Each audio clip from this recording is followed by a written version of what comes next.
Trai.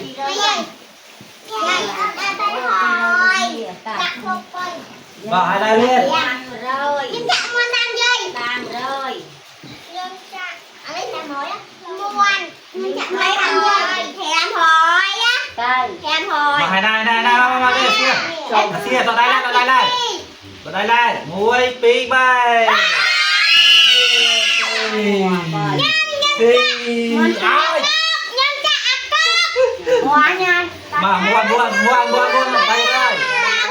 rồi vào. Đây.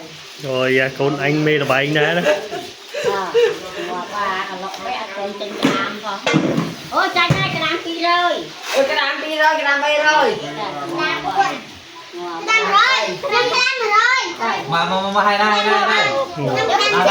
Đây, xia hai. Ba thập nhân chặt món hay đó. À, vào đây.